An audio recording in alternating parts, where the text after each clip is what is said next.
Hello students, welcome to Shiny Maths. 8ஆம் வகுப்பு எடுத்துக்காட்டு 1.23 பார்க்கலாம். மனையின் சொந்தக்காரர் ஒருவர் 39 மீட்டர் பக்க அளவு கொண்ட ஒரு சதுர மனையும் 100 மீட்டர் நீளமும் 64 மீட்டர் அகலமும் கொண்ட ஒரு செவ்வக மனையும் என இரு மனைகள் வைத்திருக்கிறார். அதாவது ஒருத்தர் சதுர மனையும் செவ்வக மனை இப்படி 2 மனை வச்சிருக்காரு. சரிங்களா? இதுல சதுர மனையோட பக்க அளவு 39 மீட்டர். இனி செவ்வக மனையோட நீளம் 100 மீட்டர், அகலம் 64 மீட்டர், இப்படி 2 மனை வச்சிருக்காரு.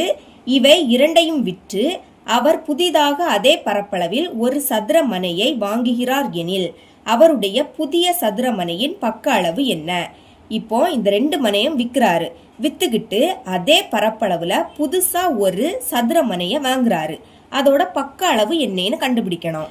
பக்க அளவு கண்டுபிடிக்கணும்னா அந்த புதிய சதுர மனையோட பரப்பளவு கண்டுபிடிக்கணும். சரிங்களா? அதாவது புதிய மனையோட பரப்பளவு. இது கண்டுபிடிக்க என்ன செய்யணும்னா, ஃபர்ஸ்ட் அவர்கிட்ட 2 மனை இருந்து அதுல 1 சதுர மனை இதோட பரப்பளவையும் 2வது செவ்வக மனை இதோட பரப்பளவு ரெண்டையும் கூட்டிட்டா இந்த புதிய மனையோட பரப்பளவு கிடைக்கும். அதை தான் இங்க கொடுத்துருக்காங்க, வாங்கிய சதுர மனையின் பரப்பளவு. இந்த பரப்பளவு நம்ம கண்டுபிடிக்கணும்னா என்ன பண்ணணும்? ஃபர்ஸ்ட் 2 மனை அவர்கிட்ட இருந்து முதல் சதுர மனை இதோட பரப்பளவு, விற்ற சதுர மனையின் பரப்பளவு. அடுத்து இந்த செவ்வக மனை, விற்ற செவ்வக மனையின் பரப்பளவு. இந்த ரெண்டையும் கூட்டினா புதிய சதுர மனையோட பரப்பளவு கிடைக்கும்.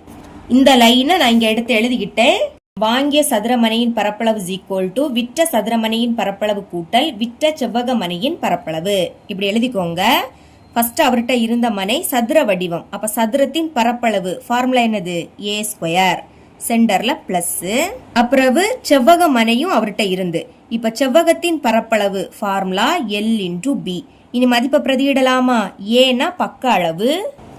பாருங்க, ஃபர்ஸ்ட் இருந்த மனையோட பக்க அளவு 39 மீட்டர். அப்போ ஏக்கு பதில் 39 அப்படின்னு எழுதிக்கலாம். இங்க ஸ்கொயர் இருக்கு, அதனால ஹோல் ஸ்கொயர் அப்படின்னு எழுதிக்கணும். சென்டர்ல பிளஸ். இனி எல், எல்லுன்னா நீளம், அதாவது செவ்வக மனையோட நீளம். கொஸ்டின்ல கொடுத்துருக்காங்க பாருங்க, 100 மீட்டர் நீளமும். அப்ப எல்லுக்கு பதில் என்ன எழுதிக்கணும்? 100ன்னு எழுதிக்கணும். இடையில எதுவும் இல்லாட்டா பெருக்கல் இருக்குன்னு அர்த்தம். பீனா அகலம், அதை அடுத்து கொடுத்துருப்பாங்க 64 மீட்டர் அகலமும்.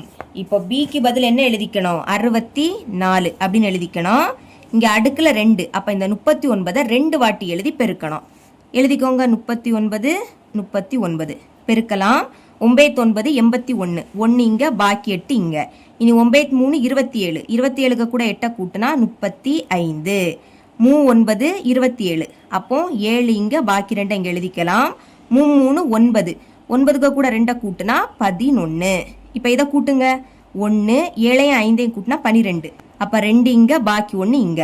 இனி 1 3 கூட்டினா 4, 4க்கு கூட 1 கூட்டினா 5. இந்த 1 அப்படியே வந்துடும். அப்ப என்ன கிடைக்குது? 1521. சென்டர்ல பிளஸ். இப்ப இது 2 பெருக்கலாமா? 1ஐயும் 64ஐயும் பெருக்குனா 64. 1க்கு கூட எதை பெருக்கினாலும் அதே தான் வரும். இங்க 2 0 இருக்கு, அப்ப மறக்காம இங்க 2 0 எழுதிருங்க. இனி இது 2ஐயும் கூட்டலாம். 1521க்கு கூட 6400 கூட்டணும். 6400 கூட்டுங்க.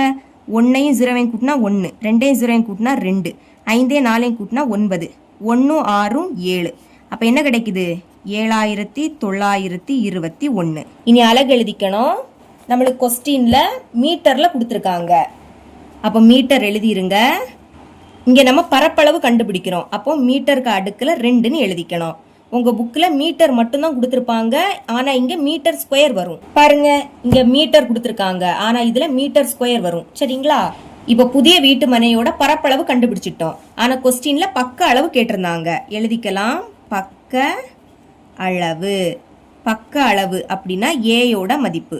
இதை எப்படி கண்டுபிடிக்கணும்னா, பரப்பளவு கண்டுபிடிச்சோம் பாத்தீங்களா, இதுக்கு ஸ்கொயர் ரூட் கண்டுபிடிக்கணும். ஸ்கொயர் ரூட் எழுதிருங்க. அடுத்து இதை உள்ள எடுத்து எழுதிக்கலாம். 7921. இதை நீள் வகுத்தல் முறையில தான் சால்வ் பண்ணணும்.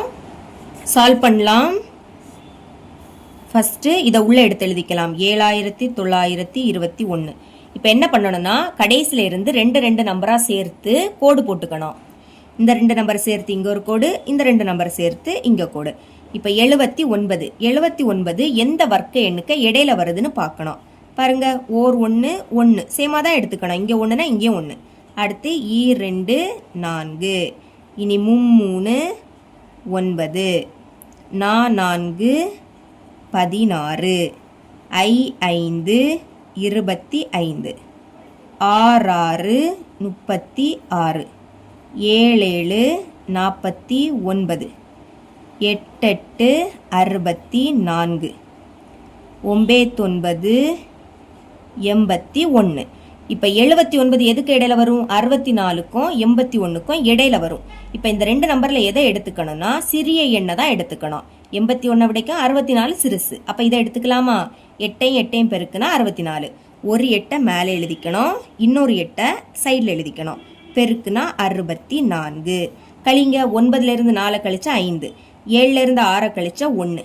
இனி கழிச்ச உடனே 2 நம்பரை இறக்கணும். நீள் வகுத்தலை பொறுத்த வரைக்கும் 2 நம்பராக தான் இறக்கணும். அப்போ இந்த 21 இறக்கிடலாம். இறக்கின உடனே என்ன பண்ணணும்னா மேலே என்னது இருக்கோ அதை 2ஆல் பெருக்கி இதோட சைடில் எழுதிக்கணும். 2 16. இப்போ 16க்கு பக்கத்தில் ஒரு நம்பர் வரும், அதே நம்பரால் பெருக்குனா இந்த எண் கிடைக்கணும். இந்த எண்ணில் கடைசி என்னது இருக்கு? 1. அப்போ வர்க்க எண்ணில் 1ல் முடிகிறத பாருங்க. இங்கே 1 இருக்கு, ஆனால் இதை எடுத்துக்கிட்டா இதை விடைக்கும் சிறிய எண்ணு தான் கிடைக்கும். அடுத்து இங்கே 1ல் முடியுது, சரிங்களா? இதை எடுத்துக்கலாம். இப்போ என்ன பண்ணணும்னா 16க்கு பக்கத்தில் 9 போட்டுக்கிட்டு 9ஆல் பெருக்கணும். 16 எழுதிக்கலாம், அதுக்கு பக்கத்தில் இந்த 9, அடுத்து இந்த 9 கீழே எழுதிக்கலாம். இப்போ பெருக்குங்க. 9 9 81, 1 இங்கே, பாக்கி 8 இங்கே. இனி 9 6 54, 54க்கு கூட 8 கூட்டுனா 62. அப்போ 2 இங்கே, 6 இங்கே. இனி 9 1 9, 9க்கு கூட 6 கூட்டினா 15. பார்த்தீங்களா? 1521 கரெக்டாக கிடைக்குது. இப்போ 16க்கு பக்கத்தில் 9 எழுதிக்கணும், இந்த 9 மேலே எடுத்து எழுதிருங்க. பெருக்குனா என்ன கிடைச்சி? 1521. இதை கழிச்சா 0 கிடைக்கும். ரெண்டுமே ஒரே எண், அப்போ கழிச்சா 0 வரும். 0 வந்துடுச்சு. அப்போ ஈவு என்ன கிடைக்குது? 89. அதாவது ஸ்கொயர் ரூட் ஆஃப் 7921. இதோட மதிப்பு 89. அழகு எழுதிக்கணும். மீட்டரில் கொடுத்துருக்காங்க, அதனால மீட்டர்னு எழுதிருங்க. ஃபைனலாக ஆன்சர் இந்த மாதிரி தனியாக எடுத்து எழுதிருங்க. தேர்ஃபோர் புதிய மனையின் பக்க அளவு = 89 மீட்டர். இவ்வளோ தான் இந்த சம்.